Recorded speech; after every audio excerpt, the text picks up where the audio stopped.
Hi bro. Hi bro. So gangs of Godavari movie ఎలా overall గా బాగుంది.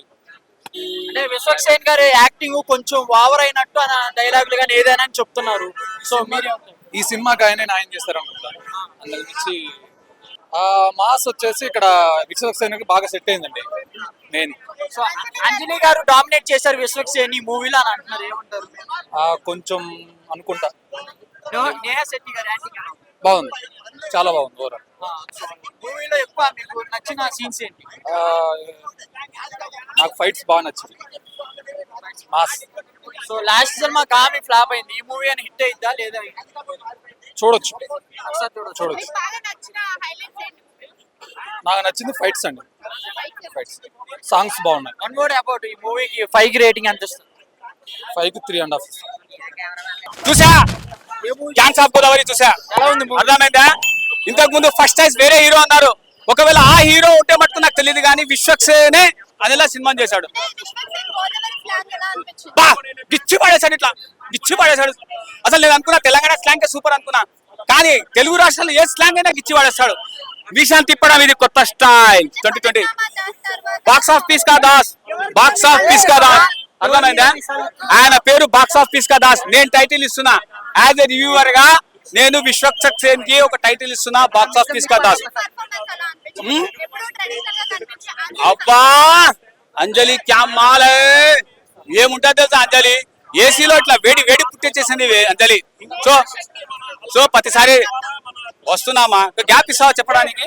ఓకే, రాధికక్క ఎప్పుడు మోసం చేసింది, కానీ ఫస్ట్ టైం రాధికక్క విశ్వక్సేన్ మాయలో మోసపోయింది. అది సినిమా బీచ్ అండ్. సో ఆయన బాక్స్ ఆఫీస్ పైన కత్తి కట్టాడు, విశ్వక్సేన్ కత్తి కట్టాడు బాక్స్ ఆఫీస్ పైన గ్యాంగ్స్ ఆఫ్ గోదావరితో. నేను రివ్యూతో కత్తి కట్టున్న సినిమా హిట్ అని గ్యాంగ్స్ ఆఫ్ గోదావరి. ఓకేనా? ఎలా ఉంది, ఎలా ఉంది కొత్త ఏ రేంజ్ అని చెప్పు. అంటే మూవీలో మీకు ఎక్కువ నచ్చిన సీన్లు ఏంటి? నాకు గ్యాంగ్స్ ఆఫ్ గోదావరిలో నచ్చిన సీన్లు ఇగో ఇట్లా ఘోరమీసాన్ని తిప్పుతాడు, ఎగిరేసుకుంటూ తొక్కుకుంటూ పోవాలనే ఒక మన RRR లో నక్కి నక్కి కాదన్న తొక్కుకుంటూ పోవాలన్న డైలాగ్ చూడు, ఆ రేంజ్ ఒక డైలాగ్ కొడతాడు, అద్భుతంగా అనిపించేస్తుంది. అలాగే విశ్వక్సేన్ పాత్ర కెరీర్ లో బెస్ట్ పాత్ర అని చెప్పగల. గోదావరి యాసలో భాషలో పర్ఫెక్ట్ గా చూడండు. అలాగే అక్కడి ప్రకృతిని చాలా బాగా చూపించారు. ఇసుక కుంభకోణాలు, ఇసుక జరిగే విధానాలు, లారీలు పోయే విధానాలు, గోదావరి సన్నివేశాలు చాలా బాగా అనిపిస్తాయి. అయితే ఒకటి కత్తి కట్టే విధానం అని చెప్పి నేను ఒకప్పుడు పేపర్లో చూసేవాడిని, రేడియోలో వార్తలు వెళ్ళేవాడిని. దాన్ని నేచురాలిటీ ఇప్పుడు చూపించారు. కత్తి కట్టే విధానం భయంతో కాదు భక్తితో చూపించారు అనమాట, చాలా బాగా అనిపించింది. అమ్మవారి విజువల్ చూపిస్తుంది. అంజలి క్యారెక్టరు రంగమ్మత్త సినిమాలో అనసూయ పాత్రకు ఎంత పేరు వచ్చిందో, ఈ సినిమా తరువాత అంజలి క్యారెక్టర్ అంత గొప్ప పేరు వస్తుంది. రాధిక గారి యాక్టింగ్ ఎలా? రాధిక లేదు కానీ రాధిక పాత్రలో చేసిన నేహా శెట్టి ఇలా ఉన్నది అద్భుతమైన ఎమోషనల్ టచ్ అనమాట. అది చాలా బాగా అనిపించింది. సెకండ్ హాఫ్ లో మాత్రం అదిరిపోయింది. ఆమె పాత్ర వల్ల సెకండ్ హాఫ్ లో కొంతమంది ఎదవలు అర్థం కాక ల్యాగ్ అంటారు. ల్యాగ్ అంటే లాగి ఇప్పి కొట్టి మరి లాస్ట్ మూవీ విశ్వక్సేన్ గారి గామి ఫ్లాప్ అయింది కదా, సో ఈ మూవీ హిట్ అంటారా ఫ్లాప్ అంటారా? హిట్ అని చెప్తా. అది దెబ్బ అయినందుకు చెప్తాను. ఆ సినిమాకు నేను కూడా సెకండ్ హాఫ్ తర్వాత ముందే బయటకు వచ్చేసిన. ఈ సినిమాని పూర్తిగా చూశాను, సినిమా అయిపోయే వరకు చూశాను.